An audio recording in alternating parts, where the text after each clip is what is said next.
Hello guys, welcome to AR vlogs. இன்றைக்கி நம்ம என்ன பார்க்க போகிறோன்னா பீட்டா ப்ரீடிங் டே 3. இதில் என்ன பண்ண போகிறோன்னா மேலையும் ஃபீமேலையும் எப்படி இன்ட்ரடியூஸ் பண்ணுறதுன்னு தான் இந்த வீடியோவில் பார்க்க போகிறோம். ஃபஸ்ட்டு நம்ம மேல்ஸை ஃபுல்லாக விட்டுக்குவோம் 3 டப்புலையும். அதுக்கப்புறம் ஒரு 1 ஹார் இல்லை 2 ஹார் அப்படியே விட்டுருவோம். ஏன்னா அது வந்து நல்லா ஃப்ரீயாக எப்படி டப்பு ஃபுல்லாக இருக்குதுன்னு எக்ஸ்ப்ளோர் பண்ணிக்கும். அதுக்கப்புறமேட்டு நீங்கள் ஆல்மண்ட் லீஃப், அதாவது பாதாம் மேலே வந்து மிதக்குதான்னு பார்த்துக்கோங்க. ஏன்னா மிதந்தா மட்டும்தான் அதால் ஈஸியாக பபுள் நெஸ்ட் கட்ட முடியும் அடியில். இல்லைன்னா பிளாஸ்டிக் கவர் ஷீட்டை கட் பண்ணி போட்டுக்கோங்க. நான் நேச்சுரலாக பண்ணணும்னு நினைக்கிறனால நான் வெறும் பாதாம் மேலே மட்டும் போட்டுக்கிறேன்.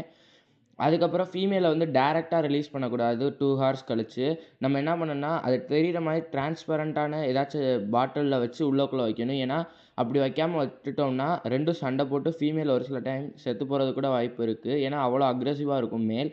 ஃபஸ்ட்டு அப்படி வச்சோம்னா நல்லா பார்த்து இன்ட்ரடியூஸ் ஆகிக்கும். அதுக்கப்புறமேட்டு ஒரு நாள் கழித்து பபுள் நெஸ்ட் கட்டினோடனே நம்ம ரிலீஸ் பண்ணலாம். அது எப்படி ரிலீஸ் பண்ணுறதுங்கிறத அடுத்த பார்ட்டில் பார்க்கலாம்.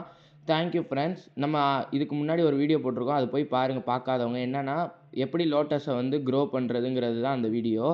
இதுக்கப்புறமேட்டு அதை எப்படி பாண்ட் செட்டப் பண்ணுறதுங்கிறத அடுத்த வீடியோவில் போடுவேன். அதை வெயிட் பண்ணி பாருங்கள் ஃப்ரெண்ட்ஸ். பீட்டா ப்ரீடிங் டே 4ல் சந்திப்போம். தேங்க்யூ.